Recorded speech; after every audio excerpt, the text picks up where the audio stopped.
Hello, কি হলো?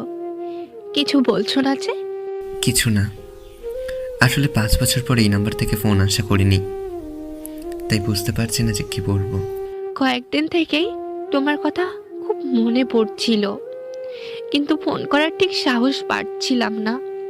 কাল থেকে তোমার কণ্ঠটা শোনার খুব ইচ্ছে করছিল, তাই আজ সাহস করে ফোনটা করলাম। কেমন আছো তুমি? কণ্ঠ শোনার কি আছে, জানোই তো, মানুষ বদলে যায় কিন্তু তাদের কণ্ঠ কখনো বদলায় না। আর কি, কেমন আছি? ভালো আছি, নিজেকে নিজের মতো করে নিয়ে ব্যস্ত আছি। জিজ্ঞেস করবে না আমি কেমন আছি? হুম, প্রয়োজন নেই। এই পৃথিবীতে এমন কিছু মানুষ আছে যারা সবসময় ভালো থাকে, তুমি হচ্ছ তাদের একজন। আমার কথা মনে পড়েনি তোমার?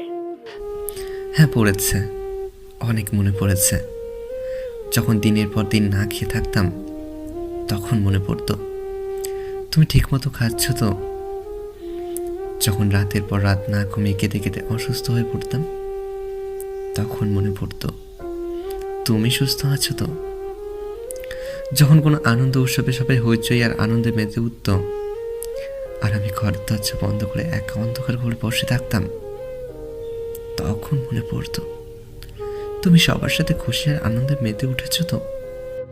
যখন আয়নায় নিজের অযত্ন অবহেলায় শুকিয়ে যাওয়া চেহারাটার দিকে তাকাতাম তখনও মনে পড়তো তুমি নিশ্চয়ই আরো সুন্দর হয়ে গেছো।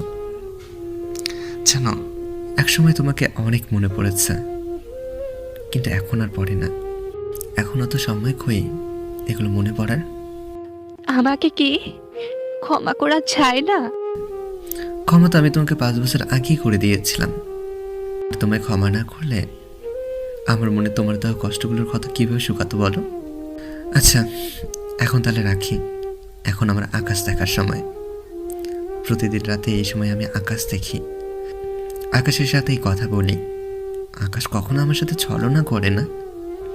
প্রতি রাতে সে তারার ঝুলি নিয়ে আমার সামনে হাজির হয়। আমি কথা বলি আর সে চুপচাপ শোনে, একটু বিরক্ত হয় না। আজকে রাতে আকাশের সাথে কথা না বললে হয় না? আমাদের কথা থেকে আকাশের কথা খুব বেশি জরুরি। আপাতত তাই। আমার চরম অসহায়ত্ব আর একাকিত্বের সময় এই আকাশ আমায় সঙ্গ দিয়েছে।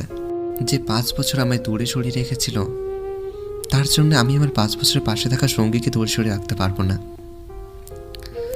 আচ্ছা, আমি এখন যাব। রাতের আকাশ আমার জন্য অপেক্ষা করছে। আমি রাখছি।